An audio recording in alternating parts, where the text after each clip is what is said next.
How friends SP sir here. चलो तो आज આપણે આગળ વધીએ આપણા રાઉલ્ટના નિયમ તરફ।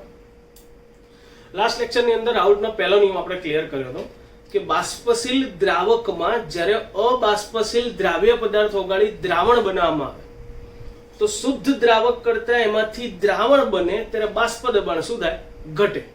અને એ જે ઘટાડો હોય એ તમે ઉમેરેલા દ્રાવ્યના મોલ અંશ જેટલો હોય, એટલે સાપેક્ષ ઘટાડો। મેં છેલ્લે સૂત્ર બી તાર્યું હતું આપણે, P10 minus P1 by P10 is equal to X2।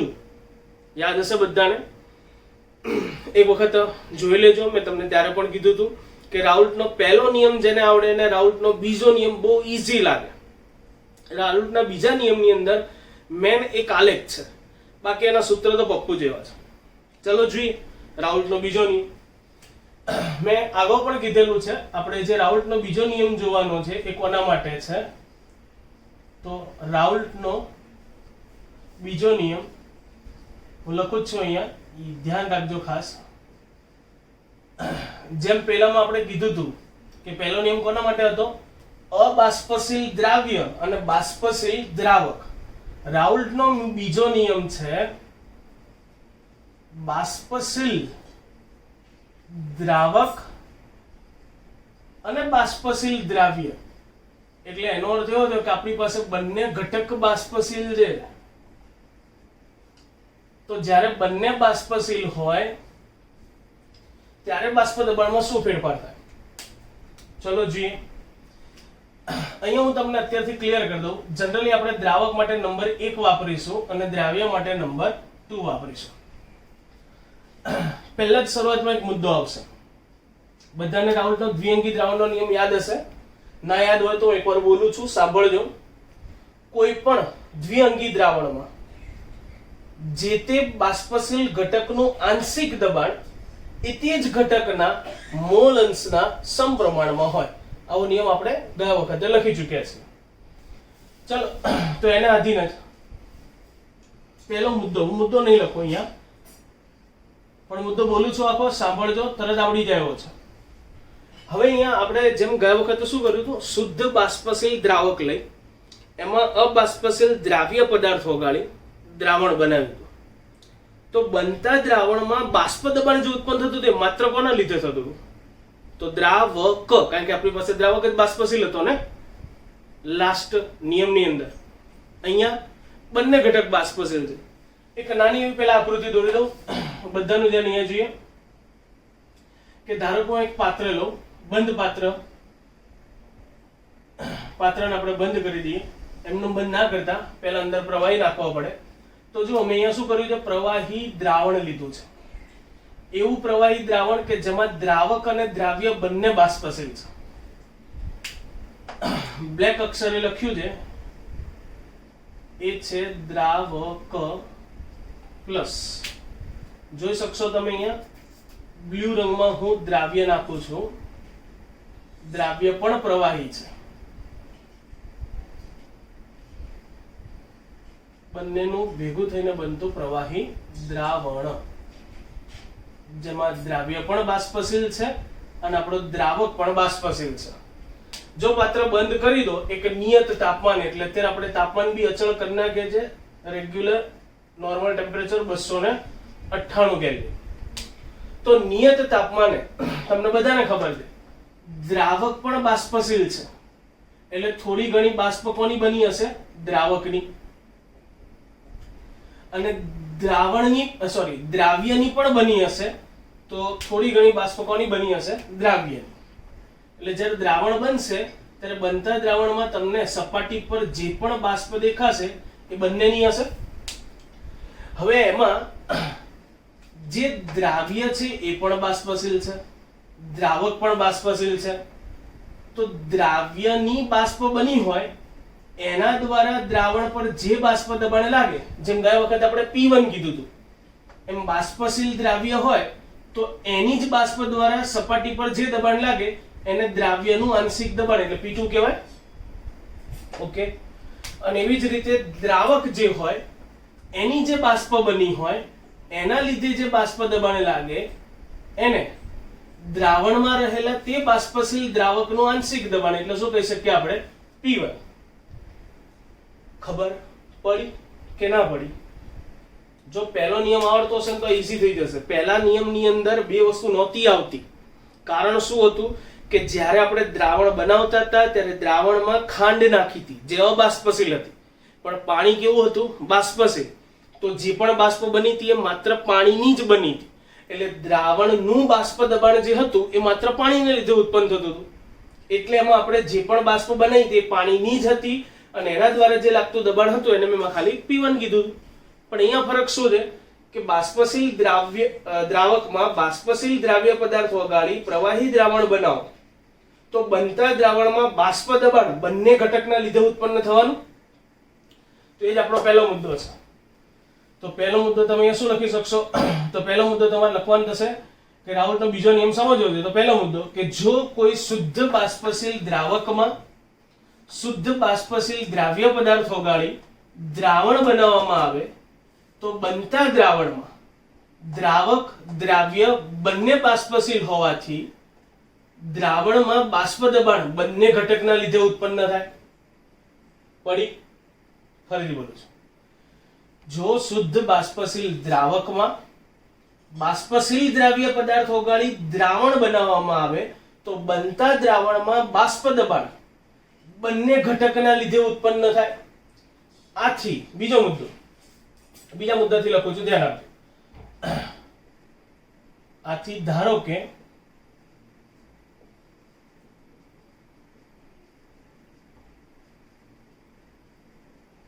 દ્રાવણમાં રહેલા બાષ્પશીલ દ્રાવકનું આંશિક દબાણ મેં હમણાં તમને કીધું કેટલું હોય? P1. ખાલી દ્રાવકની જે બાષ્પ બની હોય એના દ્વારા લાગતું દબાણ હોય ને દ્રાવકનું જ આંશિક દબાણ કહેવાય. એટલે એને કહી દઉં છું P1 અને તેના મોલ અંશ is equal to x1 તથા બાષ્પશીલ દ્રાવ્ય નું આંશિક દબાણ is equal to P2 અને એના મોલ અંશ is equal to x2 હોય. તો પેલો રાઉલ્ટનો દ્વિઅંગી દ્રાવણનો નિયમ હતો, ખબર છે ને? તો દ્વિઅંગી દ્રાવણના નિયમ મુજબ અથવા તો રાઉલ્ટના નિયમ મુજબ આપણને આગળ રાઉલ્ટ ભાઈએ કહી દીધું હતું કે દ્રાવણમાં જે તે બાષ્પશીલ ઘટક દ્વારા જે પણ આંશિક દબાણ લાગતું હોય એ આંશિક દબાણ તે જ ઘટકના મોલ અંશના કેવા પ્રમાણમાં હોય? સમપ્રમાણમાં. તો આપણે એ બંનેના ધારી લીધા હતા ને, તો આપણે બે ભાગ પાડી શકીએ. માટે અહીંયા બાષ્પશીલ એક બાજુ આપણે બાષ્પશીલ દ્રાવક માટે લખીએ છીએ, બાષ્પશીલ દ્રાવક માટે.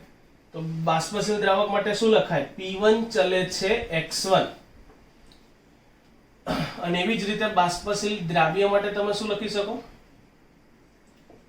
તો બાષ્પશીલ દ્રાવ્ય માટે આપણે લખી શકીએ P2 ચલે છે x2. અહીંયા સુધી ક્લિયર છે બધાને? ખબર પડી જો શું કહેવા માંગુ છું? રાઉલ્ટે આપણને ગયા નિયમમાં એવું કહી દીધું હતું કે દ્રાવણ બનાવો તો એની અંદર જે પણ બાષ્પ દબાણ હોય એ બાષ્પશીલ ઘટકના લીધે હોય. પહેલા નિયમમાં એક જ બાષ્પશીલ ઘટક હતો, દ્રાવક. એટલા માટે આપણે લખતા હતા માત્ર P1 ચલે છે x1. અહીંયા પ્રોબ્લેમ એ છે કે અહીંયા આપણી પાસે જે દ્રાવણ બનાવ્યું છે એમાં બંને ઘટક બાષ્પશીલ છે. તો દ્રાવકના લીધે જે પણ બાષ્પ બની હોય એનું જે દ્રાવણ પર બાષ્પ દબાણ લાગે ને મેં P1 કીધું એટલે એને દ્રાવકનું શું કહેવાય? આંશિક દબાણ. અને દ્રાવ્યની બાષ્પ બની હોય એના દ્વારા જે બાષ્પ દબાણ લાગે એને દ્રાવ્યનું આંશિક દબાણ એટલે P2. જે બંનેના સ્વતંત્ર મોલ અંશના કેવા પ્રમાણમાં? સમપ્રમાણમાં. રાઉલ્ટે કીધું હતું. તો અહીંયા સુધી બધાને ખબર પડી હશે. તો જેમ પહેલા નિયમમાં કર્યું તેમ મારે અહીંયા ચલન દૂર કરવું છે તો લખી શકું P1 is equal to P10 x1 અને અહીંયા P2 બરાબર લખી શકાય P20 x2. શું કામ મેં આવું લખ્યું? કારણ કે મેં ગયા વખતે પણ કીધું તું, આ વખતે પણ કહું છું કે શુદ્ધ અવસ્થામાં તમે આ 298 કેલ્વિન તાપમાને આમાં જે દ્રાવક રહ્યો હોય, દ્રાવક તમે ઉમેરેલો હોય, એ શુદ્ધ અવસ્થામાં એ જ તાપમાને લીધો હોય તો આજે કે 50 વર્ષ પછી બી એનું બાષ્પ દબાણ આ તાપમાને જો શુદ્ધ અવસ્થામાં કેવું હોય, અચલ, તો P10 શું છે? તો P10 એ શુદ્ધ બાષ્પશીલ દ્રાવકનું આંશિક દબાણ. અને એવી જ રીતે P20 એ શું છે?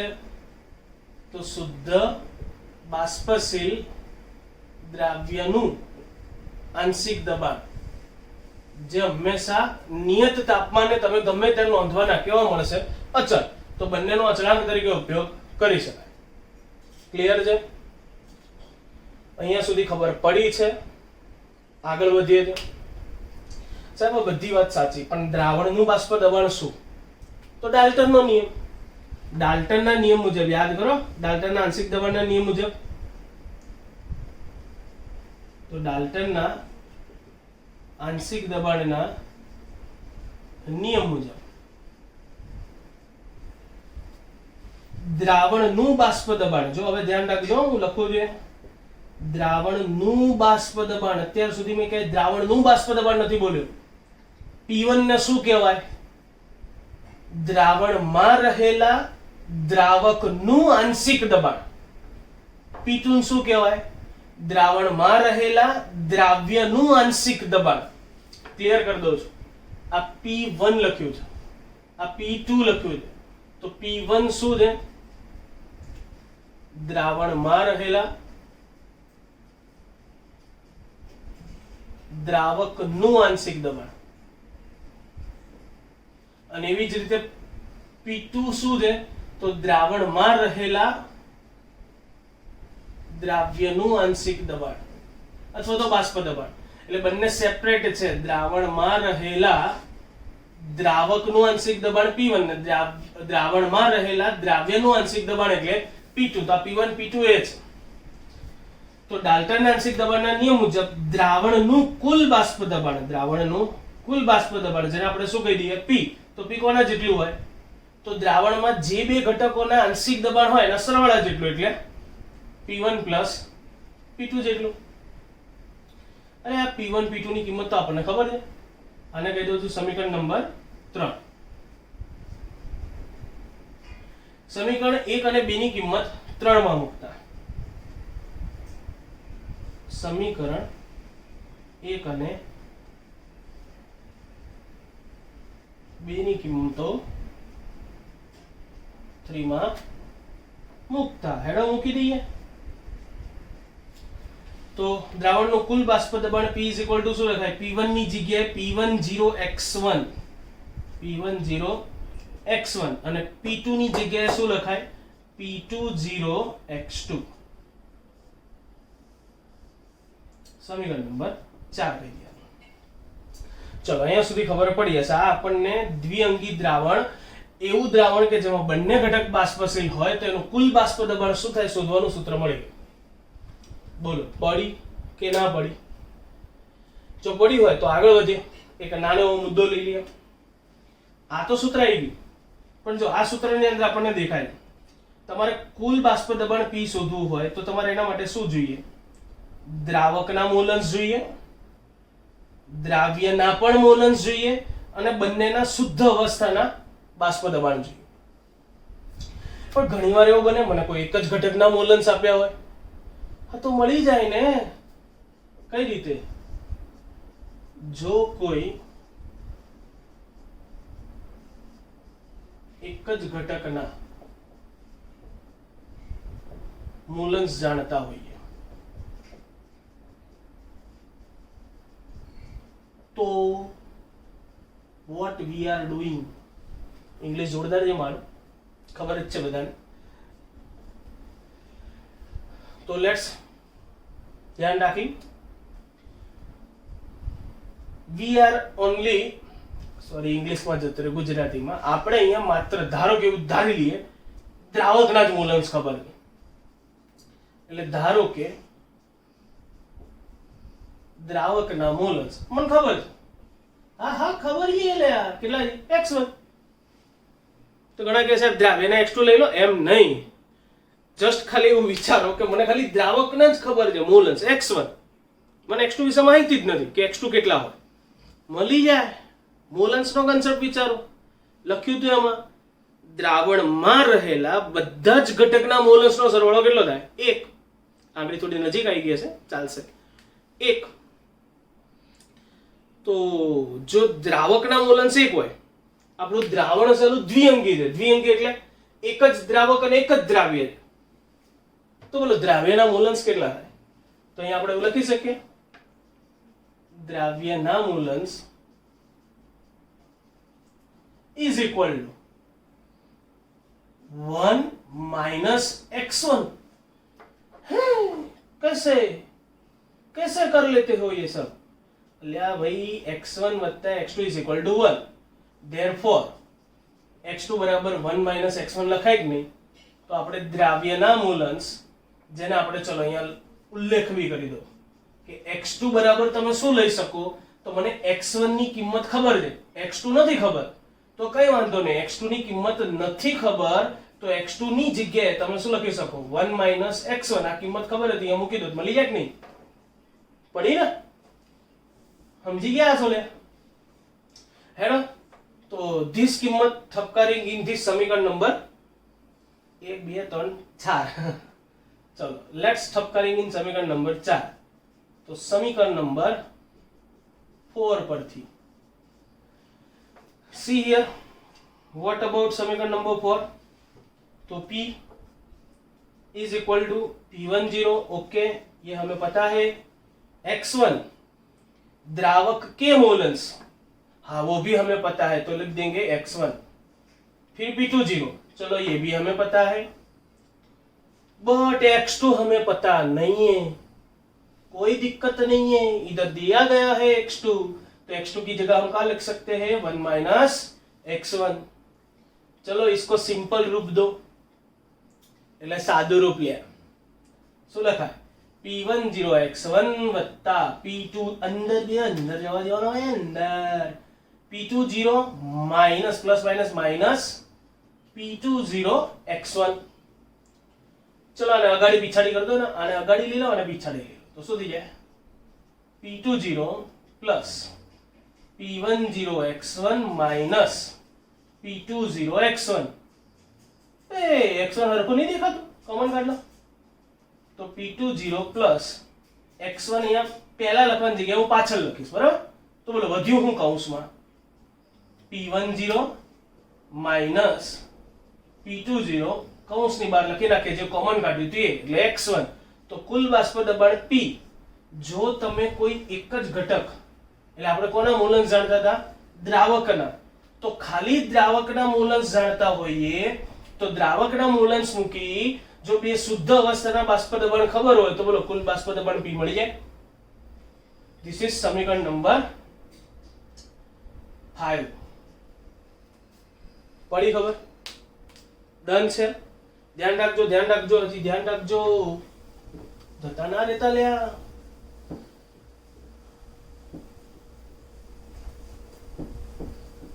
ચલો આગળ વધીએ. તો આ જોયું તમે બધા? બોલો આવી જ રીતે જેમાં દ્રાવકના મોલન્સ હતા એવી રીતે મને ચલો ધારો કે દ્રાવ્યના જ મોલન્સ ખબર, એટલે આપણે ધારી લઈએ कि धारो के द्रव्य के मोलन्स हमें दिए गए हैं, जो हमें पता है वो कितने हैं? x2 है. तो बोलो द्रावक के मोलन्स कितने होंगे? जो हमें नहीं पता है, x1 हमें नहीं पता है, लेकिन x2 तो हम जानते हैं ना, तो वो हम रख देंगे ना 1 minus x2. अरे अभी थोड़ी देर पहले तो इधर लिखा था मैंने. चलो तो ये दोनों कीमत समीकरण इसमें किधर गया? हाँ अभी मैंने लुच डाला, आप लोगों के पास होगा, लिख लिया होगा तो मरना, ये है तो भाई चलो इसमें रख देते हैं. तो दिस समीकरण कीमत समीकरण नंबर 4 में घुसड़े देते हैं. तो समीकरण 4 में क्या था, पहले कुल दबाण P is equal to P10 जो हमें पता था, x1 द्रावक के मोलन जो हमें नहीं पता था लेकिन पता था तो 1 माइनस x2 लिख देंगे। बाद में आएगा P20 और द्राव्य के मोलन जो हमें पता है तो लिख देंगे x2। चलो इसका सिंपल रूप आ लो, अंदर अंदर गुणने का, इधर इसको किसको, चलो तो P10 माइनस P10 x2 वत्ता P20 x2 લખાયું।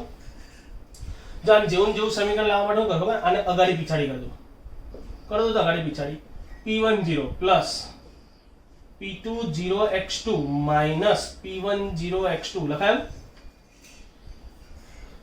અરે એવું નહીં, હું એકલો લખું, જો અહીં ધ્યાન રાખજો લે, x2 કોમન કાઢ્યું તો P10 પ્લસ, ચલો વધ્યું હું x2 કોમન નીકળી જાય તો P20 માઇનસ P10 કૌંસની બહાર x2, આ આપણને મળી ગયું કુલ બાષ્પ દબાણ P। એટલે કે જો તમે માત્ર ને માત્ર દ્રાવ્યના જ મોલન્સ જાણતા હોય તો એ તમે અહીંયા મૂકી અને કુલ દબાણ P મેળવી શકો। એટલે આના જેવું સમીકરણ થયું, સમીકરણ નંબર આને બી 5 જ કહી દઈએ। ચલો બંને સમીકરણ ના હારું હેડો, તમારે જે કોણ થાય 6 કહી દો હેડો। તો સમીકરણ 5 અને 6 દર્શાવે છે કે જો તમે કોઈ એક જ ઘટકના મોલન્સ જાણતા હોય અને બંનેના શુદ્ધ અવસ્થાના બાષ્પ દબાણ જાણતા હોય તો બી કુલ બાષ્પ દબાણ મેળવી શકાય।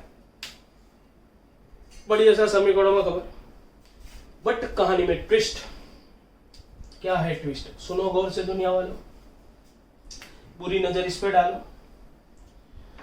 ट्विस्ट ए है साहब, आ सूत्रનો ઉપયોગ ક્યારે થાય, આ સૂત્રનો ઉપયોગ ક્યારે થાય? દોડો હમણાં આપણે વાત કરી ગયા કે x1 અને x2 જાણતા ઠપકાર દો મળી જાય, પણ એવું સીધી રીતે ડાયરેક્ટ કરવાનું નહીં।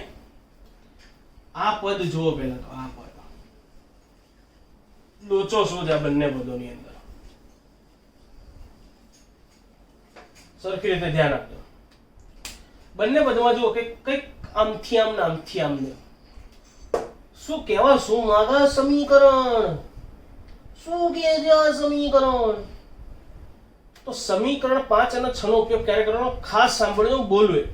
નો ડાઉટ દ્રાવકના મોલન્સ આપ્યા હોય અથવા તો દ્રાવ્યના મોલન્સ આપ્યા હોય તો તમે સમીકરણનો ઉપયોગ કરી શકો, પણ એના માટે કન્ડિશન છે। જો તમે વિચારો અહીંયા P10 અને P20, P10 શું હતું?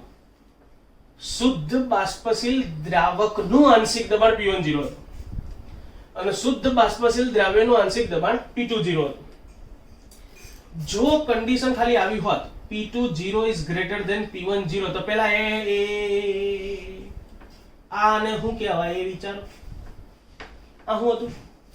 શુદ્ધ અવસ્થાનું બાષ્પ દબાણ P10 દ્રાવક માટે, અને P20 શું હતું? શુદ્ધ અવસ્થામાં દ્રાવ્ય માટે બાષ્પ દબાણ।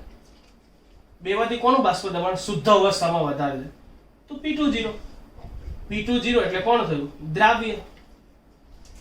દ્રાવ્યનું બાષ્પ દબાણ કોઈ નિયત તાપમાને દ્રાવકના બાષ્પ દબાણ કરતા વધારે છે તો એનો અર્થ વધુ બાષ્પશીલ કોણ થયો? દ્રાવ્ય। હવે વિચારો, જો દ્રાવ્ય વધુ બાષ્પશીલ હોય એટલે એનો અર્થ P20 ની કિંમત P10 કરતા વધારે હોય। જો P20 મોટો હોય અને P10 નાનો હોય તો બાદબાકુ કરો ને ધન મળે, ધન ને કોઈના વડે ગુણો તો એ ધનનું ધન જ રહે, આગળ બી ધન ધનાધન ધન થઈ જાય, બંનેનો સરવાળો કરો બાષ્પ દબાણ ધન મળે। તો તમે આમાં આવી કન્ડિશન હોય તો આ સૂત્રનો ઉપયોગ કરી શકો છો। પણ વિચારો ખાલી અહીંયા આમ આપ્યું હોત તો, એટલે દ્રાવ્ય કરતા દ્રાવક વધુ બાષ્પશીલ હોય તો એનો અર્થ P10 ની કિંમત મોટી હોય P20 કરતા। હવે P20 કરતા કિંમત મોટી હોય બાદબાકુ કરો માઈનસમાં આવવાનું, કારણ કે મોટી કિંમત આવે, એ માઈનસ ગુણ્યા કરશો તો જવાબ વધારે મોટો થવાનો અને માઈનસ થવાનો, અને આમાંથી બાદ કરશો પાછા P10 માંથી, કારણ કે P10 તમે બાદ કર્યું એટલે આ ગુણવાનું, ગુણ્યા પછી બી જો કિંમત આના કરતા મોટી આવી તો માઈનસ ચિહ્ન સાથે તમને જવાબ શેમાં મળવાનો? માઈનસમાં। It's not possible.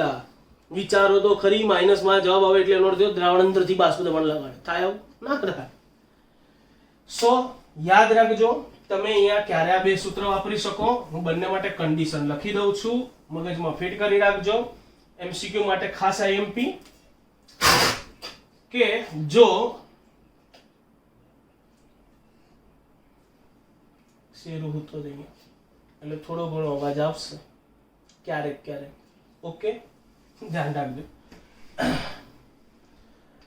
કે ધારો કે સોરી હું ડિસ્ટર્બ થઈ ગયા, શેરું ભડકી ગયો ને એમાં પેટ છે અમારે એક નાનું એવું, ફોટો બતાવી દઉં છું તમને, જોઈ લેજો. અહીંયા અમારા રૂમમાં જ સુવાય છે એટલે થોડો પ્રોબ્લેમ ક્યારેક રહેશે. ચલો આપણે આગળ વધીએ છીએ ફટાફટ. ચલો કન્ડિશન શું કહેતો હતો અહીંયા, તમે આ સૂત્રનો ઉપયોગ ક્યારે કરી શકો, જ્યારે P20 is greater than P10 હોય તો તમે આ સમીકરણનો ઉપયોગ કરી શકો. તો બોલો આ સમીકરણનો ઉપયોગ ક્યારે થાય, જ્યારે P10 is greater than P20 હોય. આ બે કન્ડિશન યાદ રાખજો. એટલે કે જો દ્રાવ્ય વધુ બાષ્પશીલ હોય તો આ સૂત્રનો ઉપયોગ કરી શકાય, અને જો દ્રાવક વધુ બાષ્પશીલ હોય તો આનો ઉપયોગ કરી શકાય. અચ્છા, તો બંને સૂત્રોને અલગ અલગ યાદ ના રાખવા પડે એના માટે શોર્ટ ટેકનિક બનાવી કે દ્રાવણનું કુલ બાષ્પ દબાણ જો બંને સૂત્ર બની જશે. વધુ બાષ્પશીલ P20 અને વધુ બાષ્પશીલ P10, કોની કિંમત વધારે હોય, અહીંયા P20 ની, અહીંયા P10 ની. એટલે અહીંયા પહેલા એક સમીકરણ ફોકસ કરો, P20 મોટું એટલે વધુ બાષ્પશીલ હોય એમાંથી ઓછું બાષ્પશીલ હોય એનું બાષ્પ દબાણ બાદ કરવાનું. વધુ બાષ્પશીલના બાષ્પ દબાણમાંથી ઓછું બાષ્પશીલ નું બાષ્પ દબાણ બાદ કરવાનું. જેટલું બાદ કર્યું એટલું આગળ ઉમેરવાનું. આનું બાષ્પ દબાણ અહીંયા ઉમેરવાનું. અને જે ઓછું બાષ્પશીલ હોય, સોરી, જે વધુ બાષ્પશીલ હોય એના જ મોલન્સ વડે પાછળ ગુણવાનું. એટલે વધુ બાષ્પશીલ ઘટકના મોલન્સ પરથી થઈ જાય. શું કીધું મેં? ચલો અહીંયા બી લખી જ દઉં છું એટલે તમને લોકોને ક્લિયર થઈ જાય. ઓછું બાષ્પશીલ ઘટકનું બાષ્પ દબાણ. પણ એના કરતા હું બોલું ને ગુજરાતી, મેં યાદ રાખો ને તો બી તમને યાદ રહી જશે. બહુ ઈઝી વસ્તુ કીધી છે મેં. હું હમણાં ભૂસી નાખીશ એટલે ધ્યાન રાખજો. ફરીથી બોલો, શું કીધું મેં? જે વધુ બાષ્પશીલ હોય એના બાષ્પ દબાણમાંથી ઓછું બાષ્પશીલ હોય એનું બાષ્પ દબાણ બાદ કરવાનું. જેટલું તમે બાદ કર્યું એટલું આગળ ઉમેરવાનું. અને જે વધુ બાષ્પશીલ હોય એના મોલન્સ વડે ગુણવાનું. જો આવી એવું જ છે, વધુ બાષ્પશીલના બાષ્પ દબાણમાંથી ઓછું બાષ્પશીલનું દબાણ હોય એ બાદ કરવાનું. ઓછા બાષ્પશીલ ઘટકનું બાષ્પ દબાણ બાદ કર્યું એટલું આગળ ઉમેર્યું. અને જે વધુ બાષ્પશીલ હોય એના મોલન્સ વડે ગુણ દેવાનું. ક્લિયર છે બધાને? ડન છે બે? આ તો બોલો હા. ચલો, તો અહીંયા સુધી બધાને ખબર પડી છે. હવે જરા હું આ બધું જ્યાંથી ભૂસી કાઢું છું અને ત્રણ સૂત્રો હું બાજુમાં લખી દઉં છું પહેલા જ. તો હવે આપણને જે રાઉલ્ટના નિયમના મુખ્ય ત્રણ સૂત્રો, સારું ચલો 4 લખી દો. હેડો. જો સૌથી પહેલા આપણે કીધું કે દ્રાવણનું કુલ બાષ્પ દબાણ એ તેમાં રહેલા બંને ઘટકોના આંશિક દબાણના સરવાળા જેટલું, એટલે P1 + P2 લખાય. પણ આપણે કીધું હતું કે કુલ બાષ્પ દબાણ P બરાબર P1 ની કિંમત મેળવી હતી P10 x1 વત્તા P2 માટે P20 x2, એટલે એક સૂત્ર આ મળ્યું. જો એક જ ઘટકના મોલન્સ જાણતા હોય તો એના માટે આપણે આવું લાવ્યા હતા બે સૂત્રો. વધુ બાષ્પશીલ, ધારો કે આપણો દ્રાવ્ય વધુ બાષ્પશીલ છે તો એમાંથી દ્રાવકનું બાષ્પ દબાણ બાદ કરવાનું. જે બાદ કર્યું એટલું આગળ ઉમેરવાનું. અને જે વધુ બાષ્પશીલ હોય એના મોલન્સ વડે ગુણી દેવાના. અને હજી એક સૂત્ર મેળવ્યું હતું, શું? આના જેવું જ ખાલી બદલી કાઢો. વધુ બાષ્પશીલ દ્રાવક હોય તો એમાંથી દ્રાવ્યનું આંશિક દબાણ બાદ કર્યું, એટલે શુદ્ધ અવસ્થાનું. જે બાદ કર્યું એ આગળ ઉમેરી દીધું. અને જે વધુ બાષ્પશીલ હતું એના મોલન્સ વડે ગુણી દેવાના. 4 સૂત્રો મળ્યા હતા આપણને. હજી થિયરી પતી નથી હો ભાઈ. આ મેં જે કીધું બે સૂત્ર મેળવ્યા છેલ્લા 5 અને 6, એના પછી આગળ વધો છો. તો હવે જો રાઉલ્ટના બીજા નિયમ માટે બાષ્પ દબાણ વિરુદ્ધ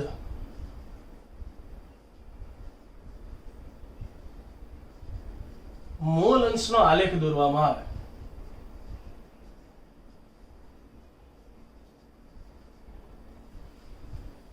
તો એ આલેખ કેવો મળે. હવે ખાસ ધ્યાન રાખજો, આના પરથી એમસીક્યુ પણ પૂછાય છે. JEE નીટમાં અમુક એમસીક્યુ પૂછાય છે આલેખના આધારિત. હમણાં છેલ્લે ક્લેરિફિકેશન આપીશ કેવા એમસીક્યુ પૂછાય છે. પહેલા આલેખ જોઈએ આપણે. તો આલેખની વાત કરું તો આલેખ માટે આપણે એવું કહી શકીએ કે ધારો કે y અક્ષ ઉપર આપણે બાષ્પ દબાણ લીધું અને x અક્ષ ઉપર આપણે લઈશું મોલન્સ.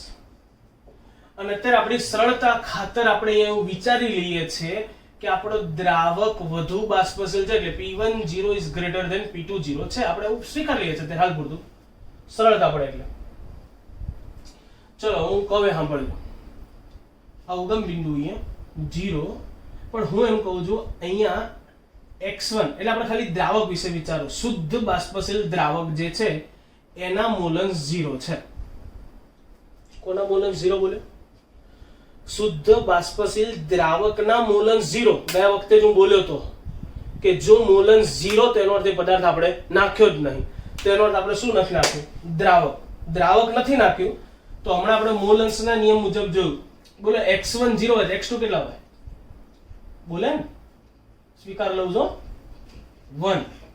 એટલે આપણે હમણાં તો કીધું કે દ્વિઅંગી દ્રાવણ જે બે જ ઘટક છે દ્રાવક અને દ્રાવ્ય, તો બંનેના મોલન્સનો સરવાળો કેટલો થવાનો? 1. જો x1 0 હોય એટલે આ 0 હોય તો x2 બરાબર કેટલા થઈ જાય? 1. ઓહો, તો વિચારો જો x2 બરાબર 1 હોય તો આનો અર્થ શું થાય?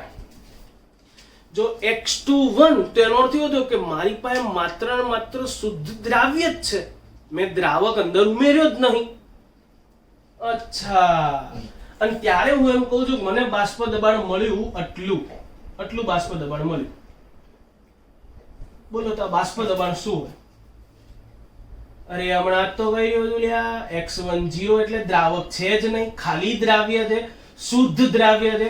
તો આ જે પણ બાષ્પ દબાણ મળ્યું એને બોલો દ્રાવ્યનું બાષ્પ દબાણ. એટલે આટલું બાષ્પ દબાણ કોનું કહેવાય? માત્ર ને માત્ર શુદ્ધ બાષ્પશીલ દ્રાવ્યનું. એટલે તો P20 થઈ ગયું ને. એટલે આટલું બાષ્પ દબાણ કોનું થાય? P20.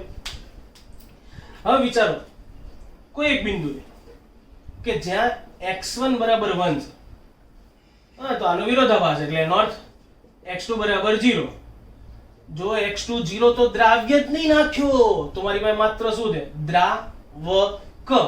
તો મને એ સમયે જે પણ બાષ્પ દબાણ મળ્યું હોય, બિંદુ આમ ત્યાં સમજી લેજો, જે પણ બાષ્પ દબાણ મને મળ્યું હોય, બોલો આટલું બાષ્પ દબાણ કોનું કહેવાય? શુદ્ધ દ્રાવકનું. કેમ? દ્રાવ્ય નાખ્યો જ નહીં, તો એનો અર્થ શું થઈ ગયું? શુદ્ધ દ્રાવકનું. એટલે P10. અને જો આ બંનેને ભેગા કરું, ભેગા કરીએ, ભેગા અહીંયા વચ્ચે થવાના કે નહીં? તો વચ્ચેની કોઈ પણ કન્ડિશન માટે જે પણ દ્રાવણનું બાષ્પ દબાણ મળશે એ મને આ P20 અને P10 ને જોડતી આ સુરેખા પર મળશે. તો એનો અર્થ આ સુરેખા કોની થઈ? દ્રાવણનું બાષ્પ દબાણ એટલે P. જ્યાં P બરાબર આપણે શું લખી શકીએ? P1 વત્તા P2. આ સમીકરણ લખી શકીએ. કે સાહેબ कैसे लिख सकते हैं? હમણાં તો કીધું તું દ્રાવણનું કુલ બાષ્પ દબાણ એમાં રહેલા બંને ઘટક, કારણ કે વચ્ચે તમે લેશો તો વચ્ચે તમે એને P10 કે P20 ના કહી શકો. વચ્ચે તમને જે પણ દબાણ મળવાના એને તમે શું કહી શકો? કાં તો P10 કાં તો P20. પડી એવું ખબર? હવે વિચારો, જો હું અહીંયા આલેખ આમ દઉં એટલે આપણે એવું વિચારીએ છીએ કે દ્રાવણનું બાષ્પ દબાણ મને આ રેખા પર મળે. આ રેખા વિચારો તો કોની થઈ? હારો હાલો ઉભારો આપણે આ નથી લીધા, આપણે પેલા આ રેખા લીધી. એટલે આ તમને સરળતાથી સમજાઈ જાય. ફટાફટ સમજાઈ જાય. સમજ્યા? ગયા વખતનો આલેખ આવો જ કંઈક હતો. જો આટલો જ આલેખ હતો, આ ઉપરનો ભાગ નતો. વિચાર એમાં x1 0 હતા અને x1 1 થતા હતા ને ત્યારે જે બાષ્પ દબાણ મળતું તેને P10 કહેતા હતા. અને ખબર છે આલેખ કોના માટે થાય? તો આ તો જો શું દેખાય છે? દ્રાવક નથી તો બાષ્પ દબાણ 0, દ્રાવ્ય છે છતાંય બાષ્પ દબાણ 0. તેનો અર્થ તમે જે પણ દ્રાવ્ય લીધો હશે એ બાષ્પશીલ હશે. જેમ જેમ દ્રાવકના મોલન્સ વધે એટલે કે દ્રાવકનો જથ્થો વધતો જાય એમ એમ બાષ્પ દબાણ વધતું ગયું. અને જ્યારે દ્રાવકનો સંપૂર્ણ જથ્થો હતો, દ્રાવ્ય હતો નહીં, ત્યારે જે બાષ્પ દબાણ મળ્યું એને શુદ્ધ અવસ્થાનું કીધું. તો આલેખ કોનો થયો? P10 ઇઝ સોરી માત્ર દ્રાવક માટે, એટલે આપણું રાઉલ્ડના પહેલા નિયમનો આલેખ થઈ ગયો ને આવડો, તો P1 બરાબર શું લખાય? P10x1, કારણ કે દ્રાવણનું જે પણ બાષ્પ દબાણ છે એ માત્ર P1 જ હશે. સમજાય છે ને? P2 આવે જ નહીં લા. કેમ? હું કઈ કન્ડિશનની વાત કરું છું? માત્ર અત્યારે આટલો જ આલેખ વિચારવાનો છે. તો રાઉલ્ડનો પહેલો નિયમ થઈ ગયો ને કે દ્રાવ્ય છે પણ બાષ્પ દબાણ નથી, તો દ્રાવ્ય અબાષ્પશીલ હશે. અને દ્રાવક કેવો હશે? બાષ્પશીલ. એ 0 છે તો બાષ્પ દબાણ 0, એ વધે છે તો બાષ્પ દબાણ વધે છે, ખાલી એ જ છે, દ્રાવ્ય જ નથી. તો જે મળે છે ને આપણે એની શુદ્ધ અવસ્થાનું કીધું. તો આલેખ ક્યારનો થયો? એવું દ્રાવણ કે જેમાં દ્રાવ્ય અબાષ્પશીલ હોય અને દ્રાવક બાષ્પશીલ હોય. તો દ્રાવક જ બાષ્પશીલ હોય, દ્રાવ્ય અબાષ્પશીલ, તો એને તો મેં રાઉલ્ડનો પહેલો નિયમ કીધો હતો. તો ત્યારે દ્રાવણનું કુલ બાષ્પ દબાણ માત્ર કોના લીધે હોય? દ્રાવકના લીધે હોય. તો P1 લખાય ખાલી. સમજાયું હશે? તો બોલો, આ આડી લાઈન શેની થાય? બસ બસ બસ બસ સમજી ગયો. બૂમો ના પાડો, આવડી ગયું મને ખબર. x2 0 તો બાષ્પ દબાણ 0. અને પણ દ્રાવક તો છે, પણ દ્રાવક કેવો હશે? અબાષ્પશીલ. જેમ જેમ દ્રાવ્યનો જથ્થો વધતો જાય એમ એમ બાષ્પ દબાણ વધતું ગયું. જ્યારે દ્રાવ્ય જ વધ્યો, દ્રાવક 0 હતો, ત્યારે જે બાષ્પ દબાણ મળ્યું એને શુદ્ધ અવસ્થાનું કીધું. તો આ એવા દ્રાવણની વાત થઈ કે જેમાં દ્રાવક અબાષ્પશીલ અને દ્રાવ્ય કેવો? બાષ્પશીલ. તો આલેખ કોનો થયો? P2 is equal to P20x2. ખબર પડી? અહીંયા દ્રાવકના મૂલ્યાંક આમ જાવ એમ વધે અને આમ જાવ એમ કોના વધે? દ્રાવ્યના. પડી છે ખબર કે નથી પડી? પડી. આના આલેખ પરથી 3 મુદ્દા તમે તારવી શકો. પહેલો મુદ્દો, બીજો મુદ્દો અને ત્રીજો મુદ્દો. 3 માંથી એક પણ મુદ્દા હું લખતો નથી, તમને સરસ મજાના પાઠ્યપુસ્તકની અંદર છાપીને આપેલા છે, તો એમાંથી લખી દેવા. ખાલી હું કહી દઉં છું કે રાઉલ્ટના આલેખ પરથી આપણે ઉજાણી શકીએ, આલેખ ગયો તેલ પીવા. તમે સૂત્ર પરથી બી જાણી શકો છો. શું? કે સંપૂર્ણ દ્રાવણનું બાષ્પ દબાણ કોઈ એક જ ઘટકના મોલ અંશ પર આધાર રાખે છે. જો બંને ઘટક બાષ્પશીલ હોય તો મળતા દ્રાવણનું બાષ્પ દબાણ કોઈ એક જ ઘટકના મોલ અંશને આધીન વધે અથવા તો શું થાય? ઘટે. એટલે કે દ્રાવણનું કુલ બાષ્પ દબાણ એ કોઈ પણ એક ઘટકના બાષ્પ દબાણમાં થતા ફેરફાર સાથે સંકળાયેલું છે. જો દેખાય છે ને, P1 ઘટી જાય તો P ઘટવાનો જ છે ને, P1 વધી જાય તો વધવાનો જ છે. ટૂંકમાં બે માંથી કોઈ પણ એક વધે કે ઘટે, P માં શું થાય? ફેરફાર. એટલે કે કોઈ પણ એક જ ઘટક, બેમાંથી કોઈ પણ એક જ ઘટકના મોલ અંશને આધીન તમે દ્રાવણનું બાષ્પ દબાણ નિયંત્રિત કરી શકો છો. ખબર પડે છે કે હું એકલો બકવાસ કરું છું? બહુ ઈઝી. એટલે હરીફરીને ત્રણે મુદ્દામાં વાત તો એક જ કરી. શું? ત્રણ મુદ્દામાં એવું જ કહેવા માંગે છે કે તમે જે પણ દ્વિઅંગી દ્રાવણ બનાવવાના એ સંપૂર્ણ દ્રાવણનું બાષ્પ દબાણ કોઈ એક જ ઘટકના મોલ અંશને આધીન હોય. એટલે કાં તો એનો વધારો કરો તો વધે, ઘટાડો કરો તો ઘટે. ક્લિયર છે? ડન છે? ચોપડીમાં છે 3 મુદ્દા, એક વખત જોઈ લેજો. ના ખબર પડે તો મને ક્વેરી લખીને મોકલી દેજો. એવું હશે તો પરથી સમજાય, પણ નહીં સમજાવવું પડે ભાઈ.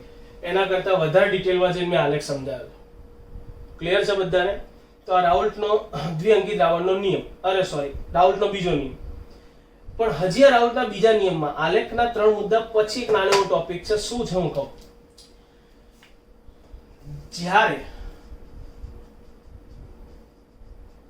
દ્રાવણ સંતુલિત અવસ્થામાં હોય, અત્યારે આપણે જે ચર્ચા કરીને ચર્ચામાં કેવું હતું? તાપમાન ફિક્સ હતું, પણ અહીંયા છે ને ધીમે ધીમે દ્રાવક અને દ્રાવ્યની બાષ્પ બનતી હતી, એમાંથી ઘટાડો બી થતો તો વધઘટ થતી હોય, ત્યારની ચર્ચા માટે આ નિયમ છે.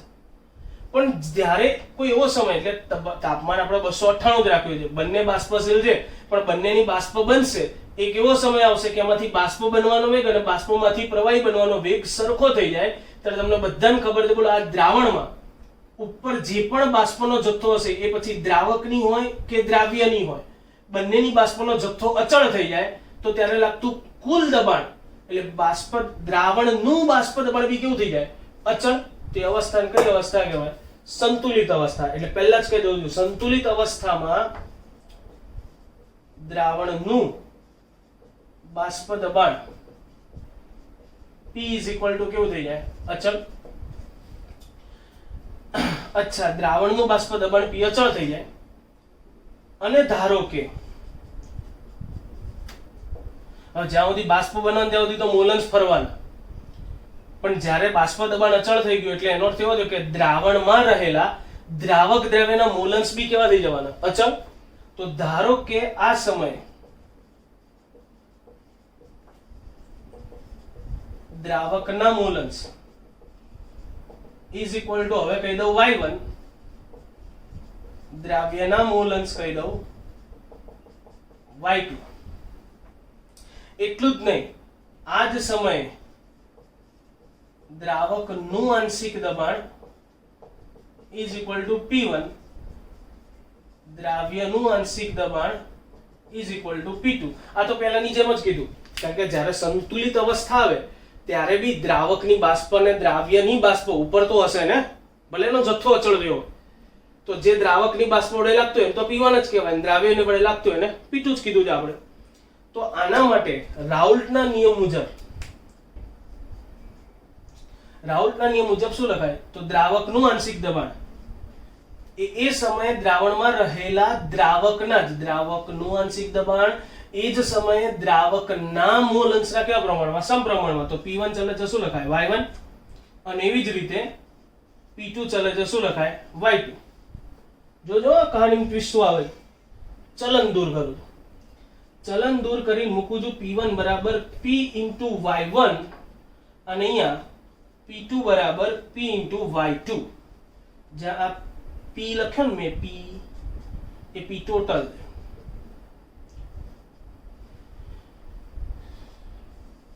એટલે એનો અર્થ એવો થયો કે સંતુલિત અવસ્થામાં મેં અહીંયા બંને જગ્યાએ અચળાંક તરીકે કોનો ઉપયોગ કર્યો? કુલ દબાણનો. કારણ કે કુલ દબાણ જ્યારે સંતુલન અવસ્થા આવે, એટલે આજે તમે આ દ્રાવણ બનાવ્યું હોય, આ જ દ્રાવણ 50 વર્ષ પછી બનાવો, આ જ તાપમાને સંતુલિત થવા દો, તો ત્યારે મળતું દબાણ બી કેવું મળવાનું? અચળ. તેનો અચળાંક તરીકે ઉપયોગ કરી શકાય. તો જ્યારે સંતુલિત અવસ્થા, ઘણી વખત રકમમાં બાષ્પ સંતુલિત અવસ્થા આવો પણ ઉલ્લેખ કરે છે, તો એવા સમય જે પણ મોલન્સ હોય એને y1 y2 કહેવાના. એ y1 y2 તમને ખ્યાલ હોય અને જો તમે સંતુલિત અવસ્થામાં દ્રાવણનું બાષ્પ દબાણ જાણતા હોય તો એના પરથી બી તમે એના આંશિક દબાણ ગણી શકો. પડી ખબર?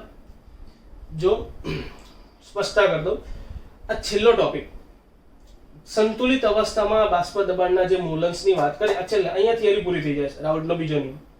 પણ અહીંયા સુધી જે ચર્ચા કરી એવા છેલ્લો ટોપિક ઇનકેસ તમને ખ્યાલ ના પડે બહુ ટેન્શન લેતા નહીં. કેમ? દાખલો આવશે ત્યારે હું આ ટોપિકની ચર્ચા કરી અને તમને રિપીટ કરીશ, અને ત્યારે તમને આ ડિટેલમાં સમજાય. કારણ કે આ ખરેખર ટોપિક છે ને દાખલા માટે.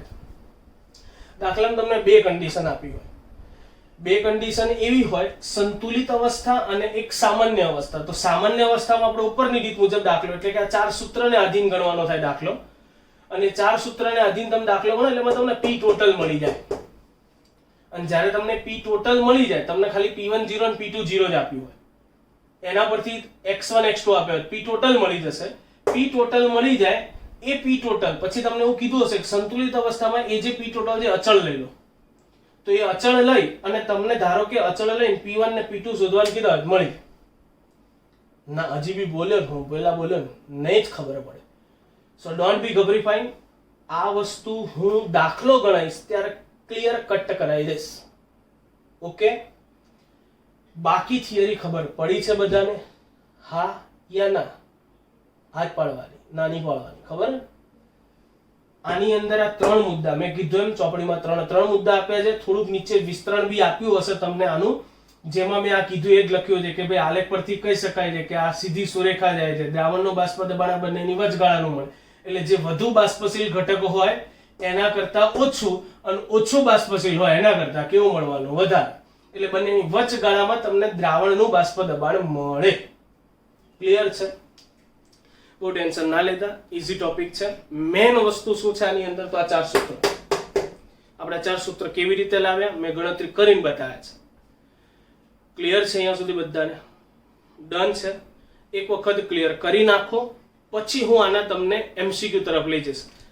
નેક્સ્ટ લેક્ચરની અંદર પહેલા હું MCQ સોલ્વ કરીશ રાઉલ્ટના આ બીજા નિયમને આધીન. મેં કીધું ને આલેખ પરથી MCQ પૂછાય, એટલે હજી ટેન્શન ના લેતા. આવતા લેક્ચરની અંદર પણ હું એકવાર આલેખ દોરી અને ક્લેરિફિકેશન આપીશ.